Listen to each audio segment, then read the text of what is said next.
소설은 그들이 울타리를 넘어서 우리의 영역을 침범할 것을 경계하는 백인들과 그 우리와 그들 사이의 울타리를 허무는 것은 어차피 불가능하다. 또는 한 명이 그렇게 백인 학교에 간다고 이루어지는 것이 아니다라는 식으로 회의적이거나 냉소적인 흑인 사이의 동인, 일종의 경계인으로서의 소녀가 가졌을 복잡한 내적 갈등을 담아내는 데 주력하고 있습니다. 주인공에게 이름이 다운이잖아요. 영어로 다운은 동틀역이란 뜻이고, 그러니까 다운이 하면 동틀 무렵의 아이라고 하는 애칭으로도 볼 수 있을 텐데, 이런 이름을 붙인 것 또한 그런 상징성을 가질 수 있을 것 같습니다.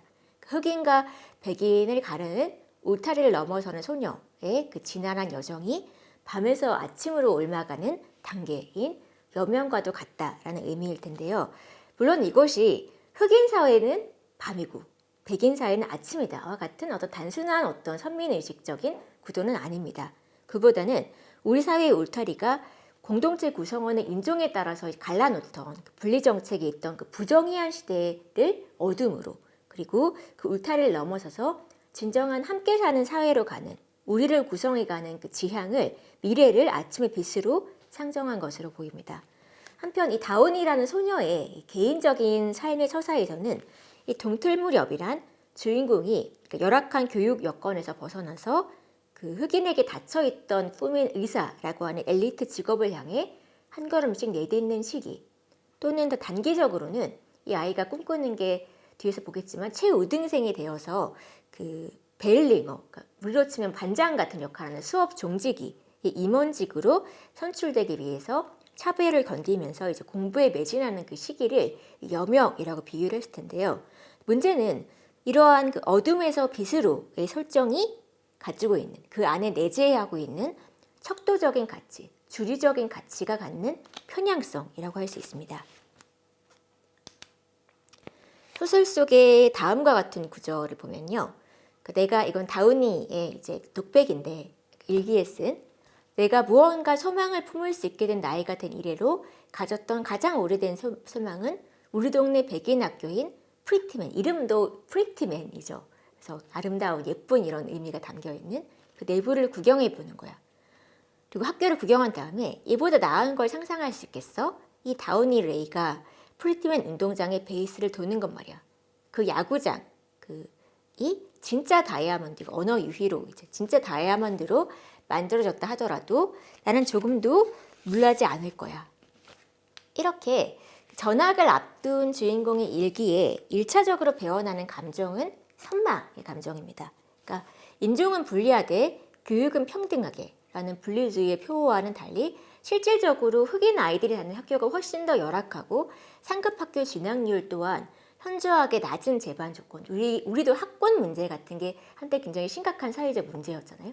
여기도 그게 노골적으로 흑인 학교가 사실상 분리가 되어 있다 할지라도 교육적인 그 지원은 똑같이 이루어져야 되는데 그렇지 못했던 그러한 재반 조건에서 주인공이 공부를 열심히 하고 이제 좋은 성적을 내고 그리고 좋은 직업을 얻고 싶어하는 소녀로서 더 좋은 교육 환경을 갖춘 학교로 전학하게 된 사실에 기대심과 자긍심을 갖는다는 것은 그 자체로서는 사실 극히 자연스러운 설정이라고 할 수 있는데, 다만 이러한 그 백인 학교로 가는 것 또는 더 좋은 여건을 가진 학교로 가는 것이 흑인 학교의 학생이기 때문에 그럴 수 있는 게 아니라 그 중에 가장 우수한 학생에게 이 아이가 생일 선물로 이제 생일날 그 이야기를 듣게 되는 설정으로 나오는데, 가장 우수한 학생에게 생일 선물처럼 되어 주어진 기회라고 하는 설정을 좀 문제시해서 들여다볼 필요가 있는 거죠. 한마디로 우리가 되는 것은 이 아이에게 기회처럼 주어진 거고, 이 아이는 그 학교에, 백인 학교에 들어간 아이로 선택될 수 있는 조건으로서의 우등생의 조건을 갖추고 있었다라는 거죠. 다우니는 단순히 아프리카계 미국인 학교의 구성원 가운데 한 사람으로서가 아니라 그 가운데 출중한, 그래서 백인 학교를 보내어줘도 문제가 없을 학생으로 선택된 자로 그려져 있다는 거죠.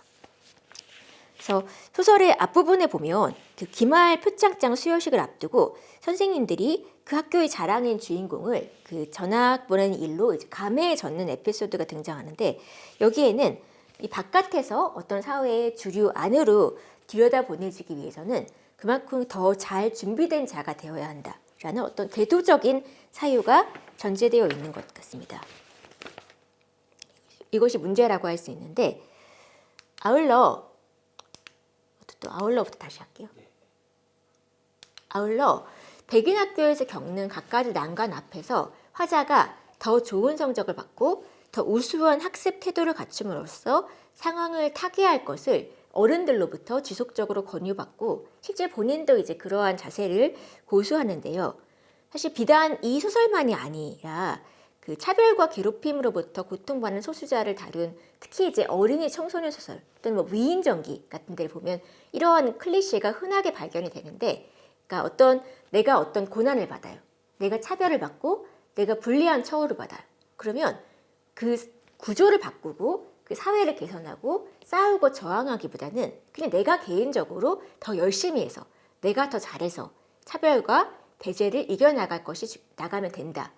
그래서 내가 마침내 난관을 극복한다. 이러한 서사는 언뜻 보기에는 굉장히 감동적으로 보일 수 있지만 사실 사회 구조적인 갈등에 대한 대응 방안을 네가 더 잘하면 되는 거야 라고 하면서 그 당사자의 자기 수량과 자기 승리로부터 끌어내고자 하는 약간 보수적인 어떤 사고의 발현이라고 할 수 있어요.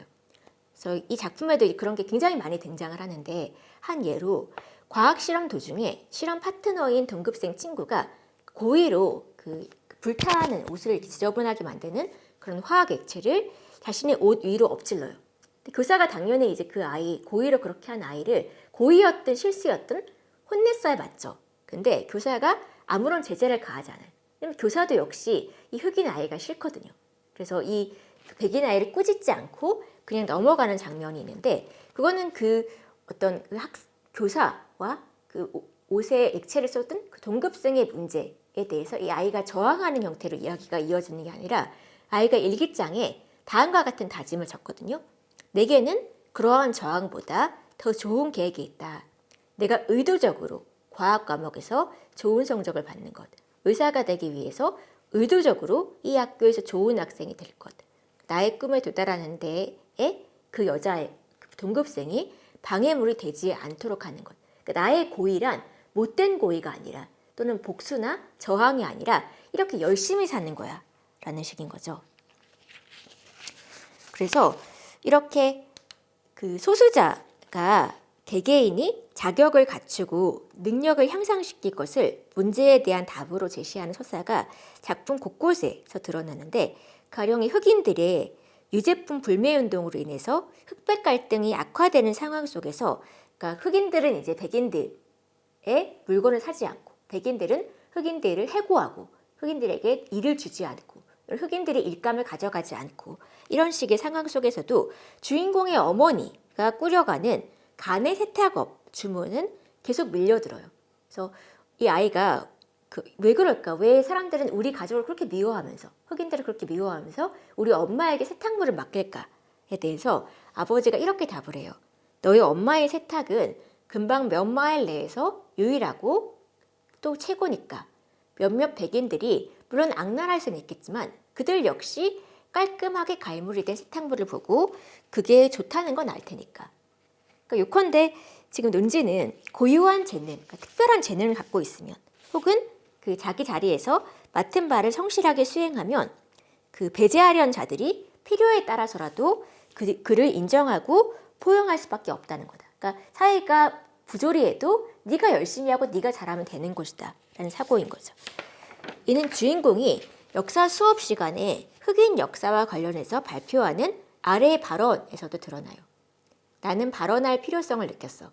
흑인 역사 수업 주간, 이 과목의 선생님이 좀 진보적인 분이어서 흑인 역사 수업이라는 주간을 따로 마련하고 이제 그때 이 소녀에게 발표를 시키는데, 이 소녀가 이야기하는 것은 흑인 역사 수업, 주간 수업은 이미 지났지만 유색인들은 매일매일 새로운 역사를 쓰고 이에 대해 나는 할 말이 많았거든. 제키 로빈슨과 흑인 인사들의 성취에 관해 나는 말하고 또 말했어. 끝없이 이야기했고 덤플리 선생님은, 역사 선생님은 내게 그렇게 하도록 내버려 두었어. 나는 메리 맥로우드 베슨과 뉴욕주에 실린 변호사 중에 한 명인 서드건 마셜에 대해서도 말했지. 모두들 조용히 나의 말을 들었어. 여타 학생들도 조롱을 한마디도 하지 않았어. 왜냐하면 그 인물들은 유명한 인물들이고 자기들도 좋아하는 사람들이니까. 다들 귀 기울이느라 정신이 없었지. 그 친구들이 인정하든 않든 나는 그들에게 첫 번째 흑인 역사에 대한 강의를 들려준 거야.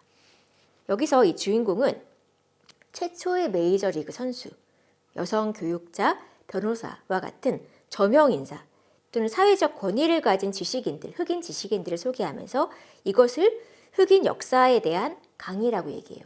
마치 최근에 개봉한 영화 중에 그린북이라는 영화를 보면 거기서도 이제 흑인 중에 굉장히 탁월한 음악가이자 그 정신분석학 박사학위를 받은 사람이 주인공으로 등장하는데 사실 그 영화를 보면 그 인물은 백인 사회에서도 온전히 받아들이지 못하고 흑인 사회에서도 어떤 흑인의 계층보다 상류 계층이기 때문에 역시 거기에도 온전히 끼지 못하는 어떤 중간인으로서 그려지는데 다운이는 바로 그러한 그러니까 중간인으로서의 흑인, 굉장히 흑인으로서 탁월한 흑인으로서 일반 계층보다 더 앞서 나아간 흑인들의 이야기, 그 소수자의 이야기들이 마치 매일매일 써지는 새로운 역사라고 이야기를 한 거죠. 이거는 그러한 새로운 역사가 작은 사람들의 다운이 같은 그런 일상을 살아가는 작은 사람들이 찍어내는 그런 소소한 발자국이 아니라 그 가운데 도드라진 몇 명, 말하자면 백인 사회에서 인정받고 목소리를 낼 수 있는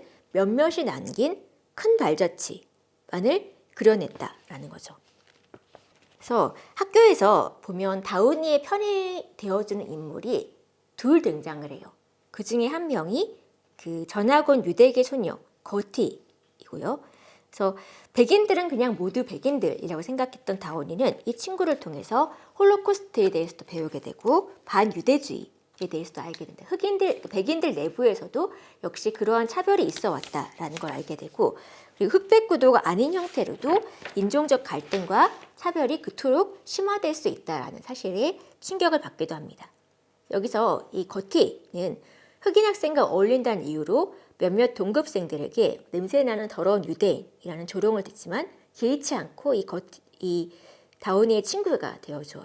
소설 말미에 이 거티는 기말 시험에서 1등을 하였음에도 2등인 다운이에게 아까 말씀드렸던 그 수업 종직, 우리로 치면 반장 역할이죠.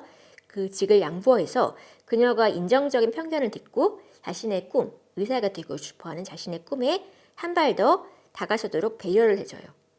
이건 일면 그 비슷한 아픔을 지닌 역시 어떤 차별받았던 소수자로서의 유대인이 현재 여기서 차별받고 있는 더 큰 소수자인 이 다운이에게 이 상처를 알아보고 이들이 서로 보듬는 상처의 감염을 통한 연대라고 볼 수도 있을 듯하지만 이 친구가 주인공의 용기를 북돋워주는 장면들 역시 주류 가치에 편향된 서사가 여전히 드러나 있어요. 그러니까 주인공의 장래 희망인 성공한 의사를 아버지로 둔 주인공보다 학업 성적이 더 우수하고 내면도 더 성숙하고 인종적인 발언 앞에서도 더 의연한 이 친구는 다수자의 척도를 상대적으로 더 거기에 다가서 있는 인물로서 우리도 지식과 부를 성실히 쌓아가면 쟤처럼 될 수 있어 라고 하는 조건을 입증해 보이고 확고히 하는 선례가 되어요. 아울러 이 두 사람이 그러니까 다운이와 거티가 친구가 된 계기는 점심시간에 홀로 있던 다운이에게 거티가 낯선 억양으로 그러니까 타우킹 이렇게 그러니까 발음이 이게 그 보스턴 쪽 그러니까 북부 지역 그러니까 동부 지역에 있는 억양인데 이 동부 지역이 여러분도 알겠지만 남부보다 훨씬 흑인 차별이 덜했고 특히 이제 보스턴 지역이나 뉴욕주 같은 경우에는 그 흑인 차별에 대해서 타파하고 앞장서서 이제 동화적인 어떤 삶을 살았던 그런 지역으로 이제 거기서 전학 올 아이로 이 거티가 그려져 있는 거죠. 이제껏 만났던 어떤 백인 소녀와도 달랐던 이 전학생은 뉴욕 브루클린 출신이고 그리고 그 소녀가 거기서 이제 흑인 야구 선수 그 이야기 경기를 봤니? 또는 거기서 흑인 의사 본 일 있니? 라고 하는 다운이의 질문에 아주 많이 봤어 라고 해서 주인공을 기쁘게 하고 설레게 하죠. 학교에서 다운이의 편이 되어주는 또 한 명의 인물인 젊은 역사교사 던페이 그러니까 흑인 역사 주간 수업을 따로 만들기도 하고 아이들과 동료 교사들의 반발을 불러일으키면서 또 다운이를 감싸주는 이 덤페이 역시 보스턴 출신으로 상정이 되어 있어요. 그리고 흑인 교회와 다우니의 가정을 방문하는 이 유색인종 지위양성협회 관계자들 역시 이 12살짜리 소녀의 눈에는 생경한 억양으로 새로운 사상을 역시 이 동부 쪽의 어떤 억양, 악센트를 가지고 이야기하는 선구자로 비춰져요. 그러니까 이 아이의 내면의 어떤 상상적인 지리 속에서는 이른바 미국의 북동부는 조력의 손길 혹은 기댈 어깨를 내어주는 선한 조력자의 땅인 셈입니다. 물론 그 인종 문제에서 이 같은 남북 전선은 남북 전쟁보다 사실 더 이전에 건국 초기까지 거슬러 올라갈 노예제와 인종 분리의 역사적 전거를 둔 미국인의 어떤 보편적인 어떤 심상지리에 터잡고 있을 것입니다. 또한 백인과 같은 식수대에 입을 대거나 한 식탁에 앉는 것이 그 제지당에 온 남부 작은 마을 소녀에게 흑인 변호사와 흑인 의사가 많이 있다고 하는 그 뉴욕과 보스턴 등이 동경의 대상이 되는 게 사실 사실적인 설정일 수도 있어요. 그럼에도 불구하고 동북부로부터 온 등장인물 전부가 선한 조력자로만 그려진 것은 문제적으로 보여요. 실제로 이 보스턴 지역이나 북동부 지역이라고 해서 표면적인 형태의 인종 분리가 없다 해도 거기도 여전히 눈에 보이지 않는 다양한 차별들이 존재하고 지금까지도 존재해 오고 있는 게 사실이거든요. 그래서 이 북동부 지역을 지향하는 우리가 바로 그 긍정적인 미국이다. 그게 바로 미국의 오늘날의 모습이다라고 한 설정은 여전히 문제적일 수 있다는 거죠. 어린이 청소년 소설에서 다뤄지는 타문화에 대한 차별은 많은 경우에 이렇게 노골적이고 단순하고 직접적이에요. 그러니까 선한 인물이 있고 악한 인물이 있고 선한 인물은 선한 모습으로만 그려지고 악한 인물은 우리가 보고 분노할 수 있는 인물로만 그려지는 거죠. 그래서 이것은 차별의 양태가 발현 양태가 공공연할수록 그리고 굉장히 적나라할수록 마치 그 캔디에 나오는 이라이자 같이 그렇게 적나라할수록 이에 대한 분노를 응집하기가 더 쉽고 그리고 차별 이유가 단순할수록 이야기의 결말에 이르러서 한쪽이 패배하거나 또는 반성하면서 다른 쪽 가치로 편입되는 그러니까 인과응보 형태의 교훈적인 결말을 그려내기 쉽기 때문에 그러한데 사실상 그 일상적인 차별은 그렇게 악한 일부 또는 그 악한 일부의 직접적인 표현에 의해서만 이루어지는 것이 아니라 훨씬 더 은근하고 일상화되어 있거든요. 그래서 적나라한 적의의 표출만이 아닌 은근하고 일상화되어 있는 미시적인 차별 혹은 직접적인 타자 혐오만이 아닌 그러니까 우리에 대한 자기애로부터 반로하는 은밀한 너는 우리와 달라와 너는 우리와 함께 우리처럼 되어야 해 라고 하는 은밀한 배타성을 위와 같은 교훈을 담은 그러한 교육 악한 자와 선한 자가 너무나 이제 극명하게 대립해서 그려지는 어떤 서사에서는 섬세하게 짚어내지고 있지 않아요. 이 작품 같은 경우에 그래서 이렇게 그 북동부적인 것이 선한 것으로 그려져 있고 그리고 이 인물은 다운이는 모든 문제가 흑인 교회의 지침에 따라서 이루어지고 있는데 물론 이것 역시 당시 미국 남부의 흑인 공동체에게 있어서 흑인 교회라는 게 그만큼 어떤 선구적인 역할을 했기 때문에 그러할 수 있겠지만 여전히 그 말콤 X와 같은 이른바 이슬람주의 흑인 인권 운동가나 여타 기독교 외적인 인종차별 철폐 운동을 전혀 다루지 않고 있는 것은 여전히 편향적인 서사라고 볼 수 있다는 거죠. 내부에 있어도 우리 미국인이 아니었던 그들 가운데에서 어떤 종교적인 특정한 가치에 자신의 목소리를 얹지 않고서 발언하고 싶었던 누군가는 여전히 여기서 배제되어 있다는 거죠. 이렇게 북동부적인 그리고 기독교적인 그리고 미국적인 서사. 이것은 그 덤페이 교사가 이제 신문에 기고한 칼럼으로 이제 일기장 안에 들어가 있는데 독립선언은 자연법과 신법 아래 모든 사람은 평등하고 창조주에게 양도 불가능한 권리를 부여받았음을 명시하고 있습니다. 그 권리들에는 생명과 자유 그리고 행복 추구권이 포함되어 있습니다. 흑인 아이들이 어떤 학교든 원하는 학교에 진학하지 못하게 함으로써 우리는 선조들의 뺨을 때리는 것과 다름없습니다. 우리는 그분들의 뜻을 우리가 쓰레기통에 버리는 것과 마찬가지입니다. 미국인이라는 것이 갖는 의미를 땅에 묻어버리는 셈입니다. 내가 처음 여기 교사 자리를 얻어서 왔을 때는 남부의 매력을 기대했지만 그러나 여기는 이러한 형편이다. 이런 식의 이야기를 하는데 이걸 보면 흑인을 차별하는 것은 선조들의 뺨을 때리는 거다. 그리고 이 말은 무슨 말이에요? 그러니까 흑인 차별이라는 것은 우리 미국적인 가치, 이 땅을 처음 일구어낸 선구자들의 가치에 어긋나는 것이다 라고 하는 것인데 실제로 미국 흑인 차별은 선구자들이 해왔던 것이거든요. 그리고 그분들의 뜻을 우리가 쓰레기통에 묻어버리는 것이다. 미국인이라는 것이 갖는 의미를 땅에 묻어버리는 것이다. 이것은 미국인이라고 하는 가치는 처음부터 애초부터 모든 차별을 철폐한 가치라고 하는 것인데 이것은 잘못된 형태의 우리 미국인은 원래부터 옳다라고 하는 전제를 배후에 깔고 있는 거죠. 이것은 흑인 차별은 잘못되었다. 그리고 우리가 화합해서 하나가 되어야 한다. 우리 미국인이 되어야 한다는 서사 안에 결국 다양한 원래 미국이 가지고 있었던 어떤 차별적인 요소들을 빼버리고 단순화해서 좋은 것은 좋은 것 형태로 이어가는 문제를 여전히 갖고 있다라는 거죠. 그래서 이처럼 우리가 여러 다문화 소설 또는 인권을 다루고 있는 다양한 교육 소설, 청소년 소설, 아동 소설 같은 것을 수업에 활용할 때도 이와 같이 그 작품 안에 여전히 내재하고 있는 어떤 미시적인 문제들 그리고 어떤 주류적인 가치들을 어떻게 끌어낼 수 있는가, 어떻게 우리가 문제시에서 읽어내야 하는가에 대한 한 예시로서 오늘은 디어 아메리카 시리즈의 문제적인 작품을 예로 끌어와서 이야기를 했습니다. 근데 이렇게 이 문제가 그럼에도 불구하고 여전히 이렇게 그 작은 자들의 이야기를 끌어와서 거기서 어떤 다문화적인 이야기, 인권적인 이야기를 하는 것은 여전히 가치가 있다라는 생각이 들어요. 약간 다른 이야기인데 제가 어릴 때 삼국지 소설을 읽으면서 그러니까 늘 들었던 의문이 있었어요. 저는 책 읽기를 굉장히 좋아했었는데 유독 삼국지만은 잘 읽히지 않았어요. 읽다 보면 관우가 창을 휘두르면 100명의 목이 쓰러지고 조자룡이 칼을 휘두르면 수백 명이 갑자기 쓰러지고 이런 식의 서사가 저는 굉장히 불편했거든요.